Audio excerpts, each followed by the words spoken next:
Hi, I'm Gambam. My topic is learning-based grasping. Object manipulation is one of the most important issues in robotic domain, and grasping is key point for object manipulation. But there are many problems. Grasp selection is complex since the stability of grasp depends on object and gripper geometry and object mass distribution.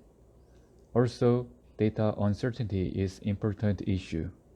So, research of learning-based grasping considering uncertainty issues. Most of studies are approached reinforcement learning method. However, it is difficult to grasp object beside previously learned data. So, here's my approach. First, apply first closure algorithm that can derive a stable grasping point with only point cloud data.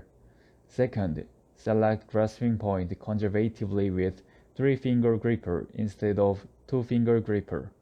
Third, apply the deep learning based method to solve inverse kinematics for the grasping point. Let me see relative works. First researches approaches synthesizing graphs using statistical models, but it has uncertainty about the geometry shape of an object. There will be disturbance when actually grasping. Second, researchers approach actively sampling graphs to build a statistical model of grasp quality. And third one is generating training data for deep learning instead with real-world experiment on a real robot and using gripper uncertainty function. However, they only able to pre-learned shape. It is difficult to grab object beside previously learned data. Our approach has 3 points. First closure based method. Second, 3-finger gripper. Third, deep learning based inverse kinematic solution. Here's how can I do it. This is first closure algorithm's flow chart. Let me check what is force closure. A set of contact points is said to be force closure if it can resist external force and moment without dropping the object. Uncertainty can be reduced by grasping the object with force closure. The existing force closure algorithm was used, and since it is out of the scope of this presentation, I will be explained briefly. First, make a list of all grasp set. One grasp set is consists of triplet vector set because we use 3-finger gripper. Next step is filtering.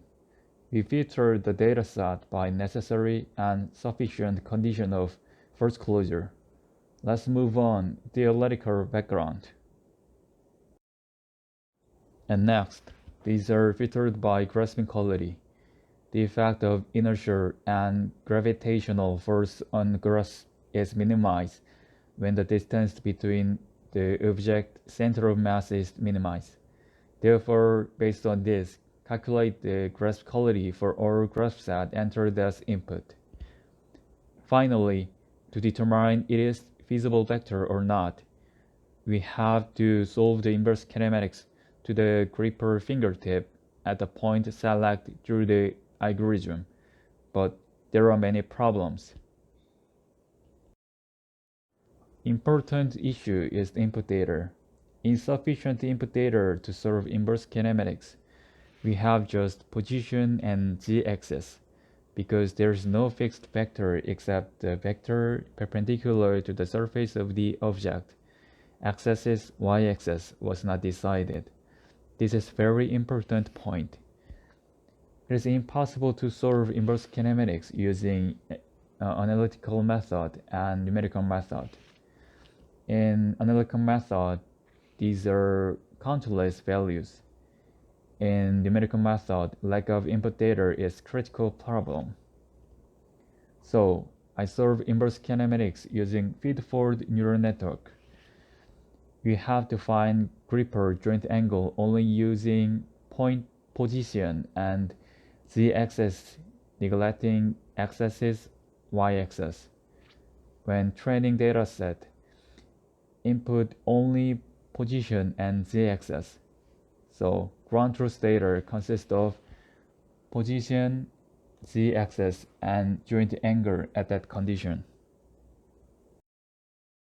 As a result, we can decide gripper configuration, but there is not suitable finger position and orientation to grab object. There are two main reasons, I think. First, too many joints are coupled. Second, lack of effort to considering collision-free. If you look closely, you can see that there is a collision between the fingers. It's a critical issue in real robot experiment. This is my conclusion, but I didn't success. It shows the possibility of solving inverse kinematics even if there is not 6 input on 60 web space, but it still needs validation. From now on, I have to validation deep learning based method and use first closure algorithm in noisy point cloud situation. Thank you for listening my presentation.